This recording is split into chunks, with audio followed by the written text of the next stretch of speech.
Hello. In my part of the world, I run a youth center in Oakland, California. It's a city block long beacon of hope located in the midst of a challenging urban environment. By urban environment, I mean high rate of homicide, sexual trafficking, gang violence, in the midst of a food desert. Yet alcohol can be found on almost every corner. Our center is a hub of artistic, educational, career, and wellness success, and it has been for almost 4 decades.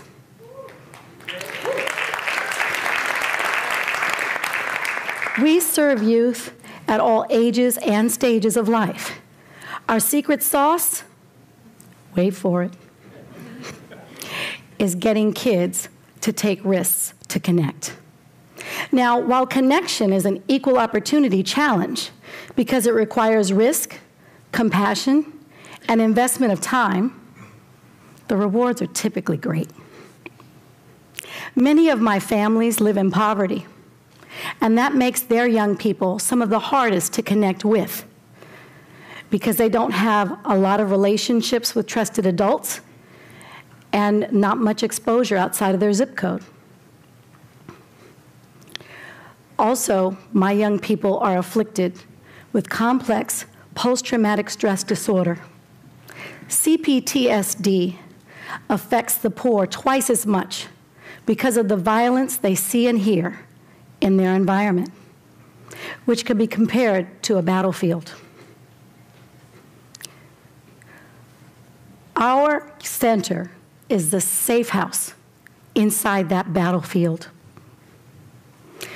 Our young people are unfortunately stuck there, and like soldiers across seas, our kids never leave their battlefield, and as a result, must remain in that trauma. When young people come into our center, they are bracing for disappointment. They're watching everything to see how it feels. I mean, can they really believe that people are genuinely there to educate, support, and love them? One of my youth was particularly skeptical about her ability to find hope within our walls, or anywhere for that matter. Her transformation was particularly extreme. Meet Yumika. Yumika was selected to go on an international delegation to China that I led several years ago. Why China? Well, China is competing with the US for superpower status. And so President Obama created the 100,000 Strong in the Americas initiative to ensure that 100,000 of us could get to China, create relationships, and work together. The Congressional Black Caucus decided to focus on African Americans because of all the ethnicities, we travel the least. We also have some diametrically different experiences. The Chinese have a plethora of institutional history, whereas we can barely trace back 2 or 3 generations, which, if you're paying attention, is a great example of no connection. Yumika came with high praise as a youth with great potential. She was bright, beautiful, well-spoken, a cheerleader, member of the track team, a real social butterfly. Sounds like the perfect teen, right? Well, not quite. You see, it'd be easy to make assumptions based upon what I told you. But beneath the surface of this seemingly perfect teen was a fearful, vulnerable young woman with no confidence, no family stability, no direction, and no exposure outside the 20-block radius of her zip code. Yumika agreed right from the start that she would go to China. Yet, when the orientations came, she was nowhere to be found. She missed the first and second orientation. Most people at this time would be like, cut her, let's get on to the next one.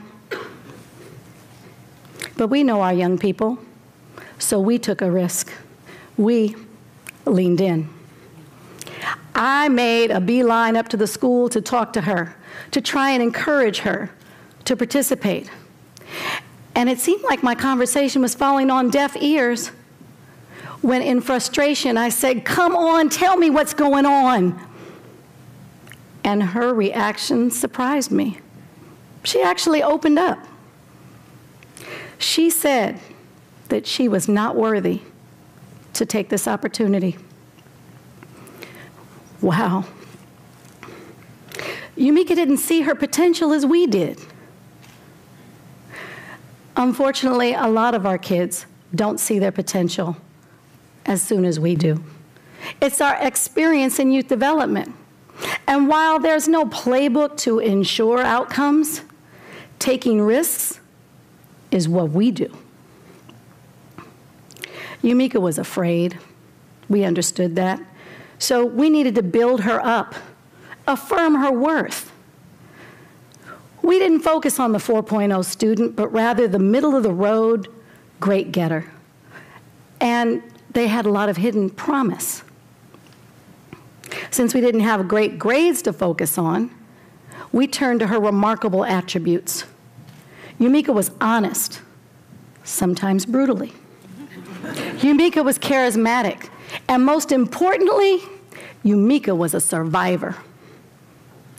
It took some extra conversations to dig deeper into her background, and what we uncovered was layers of trauma.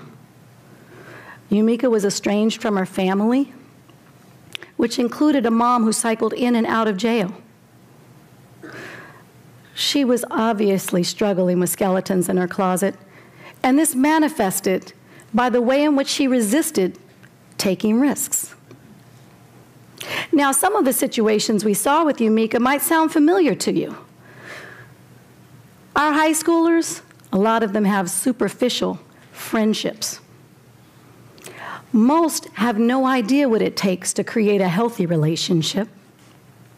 They'd rather stand next to each other and text rather than really connect.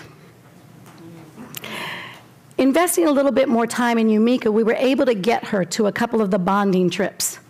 The Port of Oakland for an educational briefing, and the Asian Art Museum for a cultural experience. The opportunity to get to know more delegates was very important because prior to this, she didn't know most of the young people that she would travel with. When we got close to getting on that 12-hour flight, we were reminded that Yumika was one of several delegates who had never flown before. Yumika was afraid, and she walked up and down that plane because her track legs cramped. But in between the movies and sleeping, she had some great conversations with her fellow delegates. These deeper connections sustained her through the fear of another country, a different language, and a busy academic schedule. She championed through. And when she landed in this new and foreign place, she was already part of a tight-knit group. 9 days into, thank you. 9 days into our trip, after demanding history and Mandarin classes, awe-inspiring field trips to landmarks, and a few priceless bonding sessions, we headed to a youth center in Lechuan. The thing that's most poignant about this trip is that everyone had an experience with the youth center. As we entered, Yumika pointed out the glaring differences. The Chinese youth center was much smaller. It had sparse furniture, dirt floors, and a hole for a bathroom. Yumika whispered, "My poor ain't poor."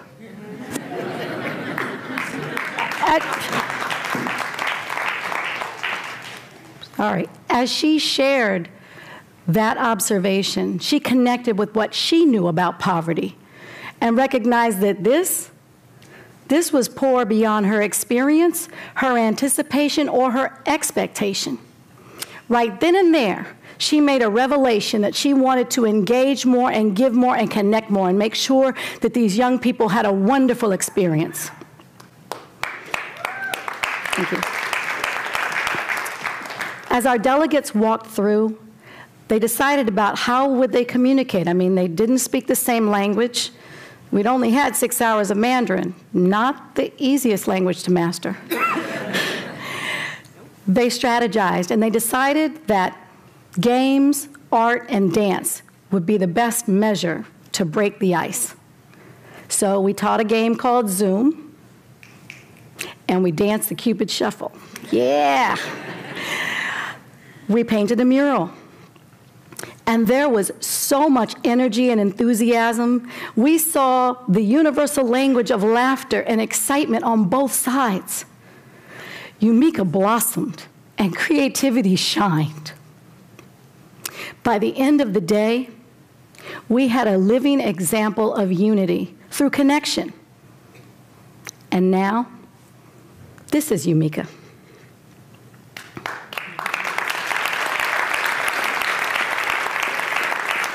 Umika's transformation happened right before our eyes. She went from hopeless to hopeful. She was like a rosebud in full bloom.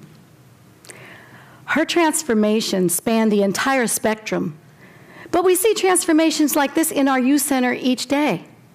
We've come to call this progression, the transformation process. First, you have survival. This is a stage that we find most of our kids in, and Umika was no different. Refusing to meet us, resisting connection. Next, you have, trust. As I made the beeline up to school to try and get her to participate, and we created some common ground in affirming her worth, she in turn took those first steps to trust with us. As she learned that she could trust us, we went for exploration. We got her to those bonding trips for the Port of Oakland and the Asian Art Museum, and actually piqued her interest in exploring. She explored just enough to get some confidence. It took a lot of confidence to just get on that plane. I mean, her first trip ever to China? But the real confidence shined when she was in that youth center and she made that revelation and that commitment right then and there to engage more. I guarantee you that it takes a confident person to make a declaration like that. And now the final stage, success. And I am so proud to say that this is the stage that Umika is in now.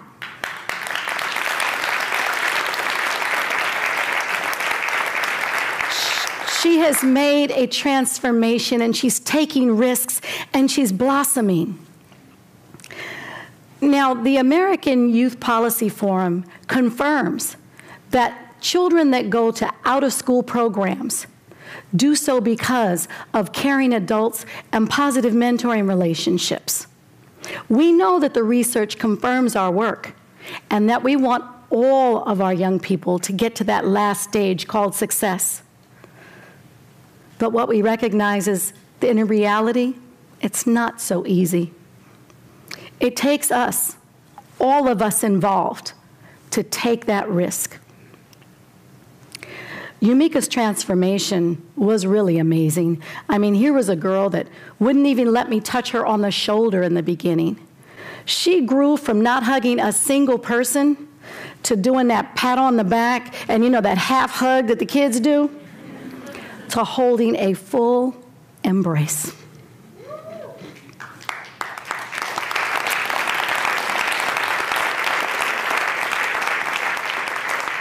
This propelled her to take other risks, like go to college. She is now a sophomore in college outside of her zip code, outside of her city, in Southern California. And she's not just surviving, she's thriving.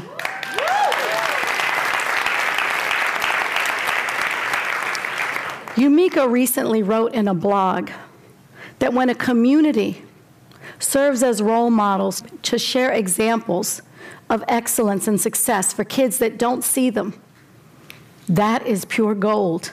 That is love.